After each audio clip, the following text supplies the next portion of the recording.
Good evening বন্ধুরা, আপনারা সকলে কেমন আছেন? আশা করি প্রত্যেকে খুব ভালো আছেন, আমরাও খুব ভালো আছি। আজকে বিকেলে আমরা ঘুরতে ঘুরতে চলে গিয়েছিলাম মামার বাড়িতে। তো দিদাকে আমরা না জানিয়ে গিয়েছিলাম, তো দিদা হঠাৎ করে আমাদের দেখে অবাক হয়ে গেছে। আমি ভাই দিদাটাই বলবে যে আমাকে বললি না, এখন টাইম লাগবে, এক বছর বলেই দিই। হ্যাঁ জানি তো, ফোন করেছিল তোমাকে না কলকাতা, আমাকে বলছে ওটাই। এই যে দিদার পিছনে যে দুর্গা মন্দিরটা দেখতে পাচ্ছেন, এখানে বাচ্চাদের ড্রয়িং করানো হয়, আর এখানে গান শেখানো হয়, নাচ শেখানো হয়। এই যে গ্রামটা আমি একটু ঘুরিয়ে দেখিয়ে দিলাম। আর এই দুজন মিলে বসে বসে একটুখানি ফটো তুলে নিয়েছি, আর মামির সাথে গল্প করছিলাম বসে বসে। তো অনেক কিছুই গল্প থাকে, অনেক দিন পর যাওয়া হয়েছে, আবার চলেও এলাম আজকে, তো ওদের সেজন্য মনটা খুব খারাপ ছিল। দিদা বলছে আমাকে না জানিয়ে তোরা এলি, আমাকে আগে ইনফর্ম করলি না কেন, কথা হলো তোদের সাথে, যা আমি তোদের সাথে কথা বলবো না, সেই বলে দিদা চলে যাচ্ছে। হ্যাঁ, তো যাই হোক, দিদাকে আমরা বললাম যে এসো, এবার কথা বলো আমাদের সাথে। তো আসলে কি বলুন তো, দিদা তো একটা আলাদা টান।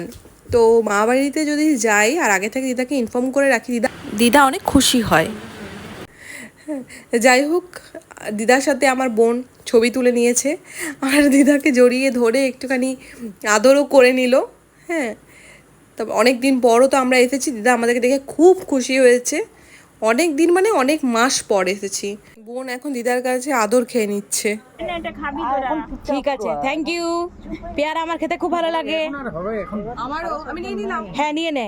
এখন তো যদি এখানটা বেরোতো তো তাহলে হয়তো কাইল হতো। হ্যাঁ এখানে সামনেই দেখুন গরম গরম পকোড়া, চপ এইসব ভাজছিল। জানি এগুলো খাওয়া ভালো না, বাট গরম গরম এগুলো খেতে কিন্তু অনেক ভালো লাগে। তাই লোভ সামলাতে না পেরে আমরাও চলে এসেছি নিতে। তো আমরা এই যে পকোড়াগুলো ছিল, পকোড়াগুলো প্রত্যেকটাই নিয়ে নিয়েছিলাম। এই গরম গরম ভাজা খেতে কিন্তু খুবই ভালো লাগে, আর এই সব ভাজা খেতে কিন্তু অনেক অনেক বেশি ভালো লাগে। তোরা কোথায় গিয়েছিলি দুজনে? এই যে আমার সবথেকে ফেভারিট নিমকি কিনতে। আচ্ছা, কুচো নিমকি গুলো হাওয়া খেতে, আর হাওয়া খেতে গেছিলাম। এই যে আমাদের চা চলে এসেছে, গরম গরম চা, আর সঙ্গে পকোড়া। আমার বাড়িতে মামি বানিয়ে দিয়েছে, আমরা এখন জমিয়ে চা খাবো আর আড্ডা করবো। হ্যাঁ, আর আড্ডা দেবো। এই যে এবার চা খাবো, মামি দিয়ে দিয়েছে, এখানে ও বসে গেছে খাওয়ার জন্য। খাবি তো তুই?